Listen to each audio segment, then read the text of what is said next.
a little more fun. Let's talk about the Super Bowl halftime show Oh man. and how Oh. absolutely insane white people got after it.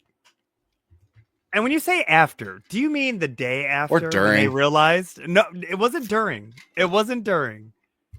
It was I don't get it and I don't like it. That was day one. That was Super Bowl. Let's get back to the game, whatever the case was. It was what I noticed the following day that people then realized what they had witnessed. Yeah. And I immediately posted. 10 out of 10, top tier, extra points for the cult not understanding. Oh, for sure. And I was like, it was so many layers to this performance. People are not used to art.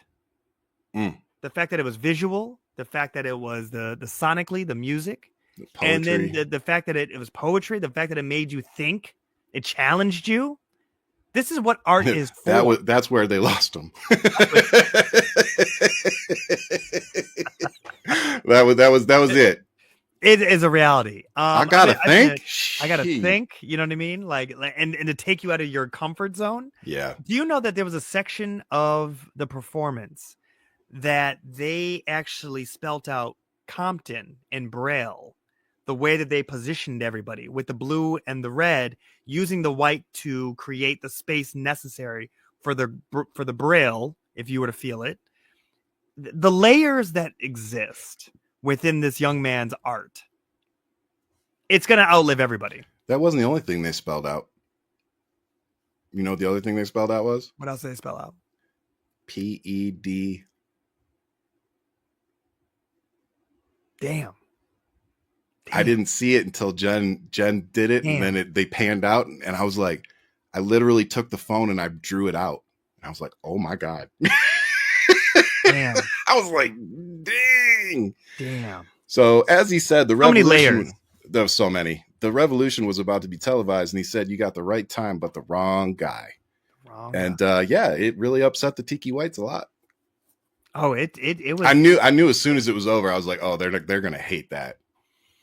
You know, I never knew I needed Samuel L. Jackson as Uncle Sam.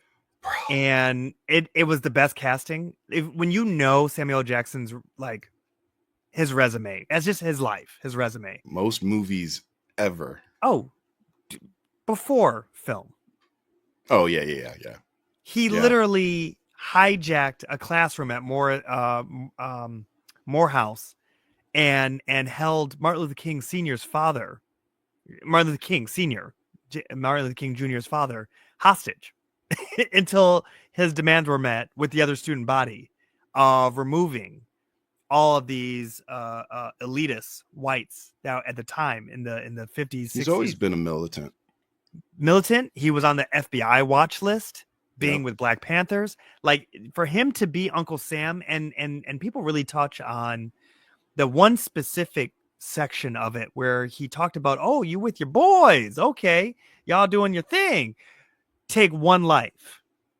Mm-hmm. That little clip right there where he was in the doo-wop section, it hits differently when you realize deduct one life. Thank you. Scorekeeper, deduct one life.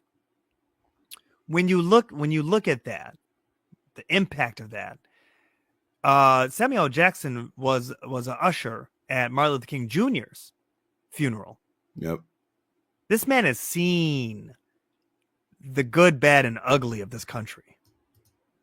Mind you, the success that he's made it, the fact that he's telling a young man how to play the game, like the layers to this, you know. Yep. So it's really quite amazing to see how they painted this picture. And I don't know how many of our fans are a fan of Kendrick. I know we love hip hop, you and I.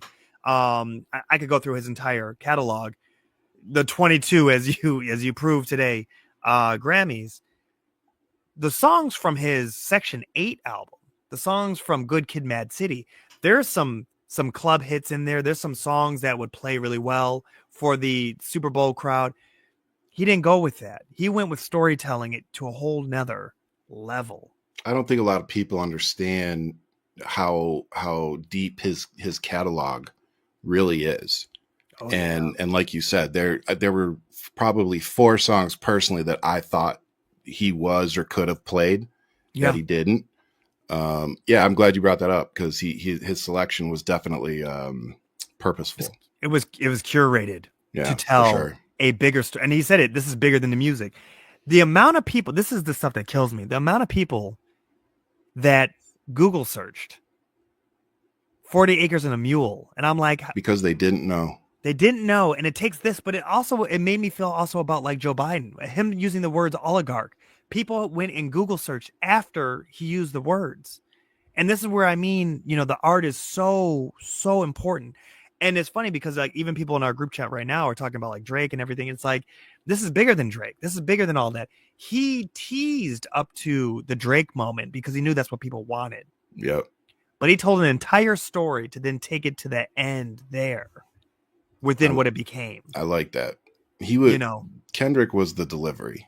He was the pill that we all had to swallow. And I loved it, man.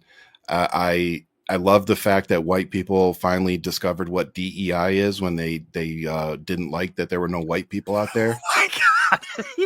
I just not one white dancer. Y'all don't want DEI. That's DEI, baby. We got the best of the best to do this.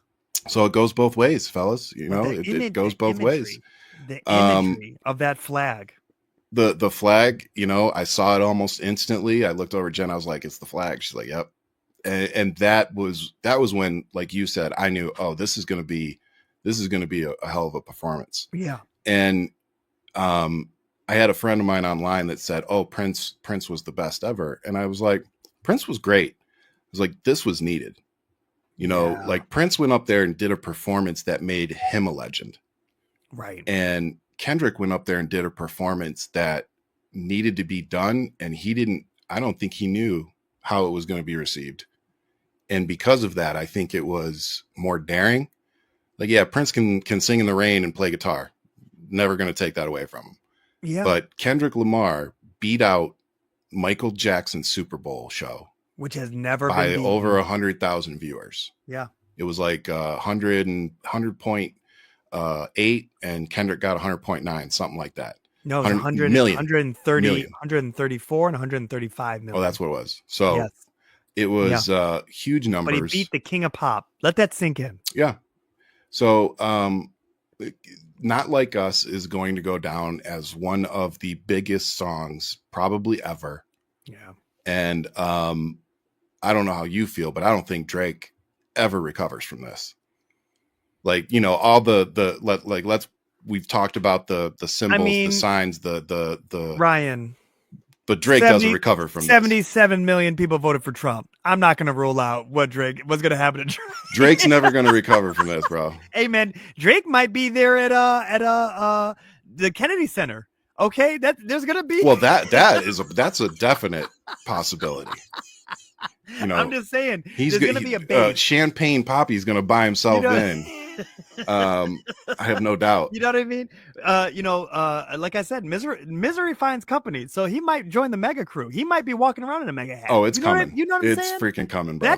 He's going to be right there.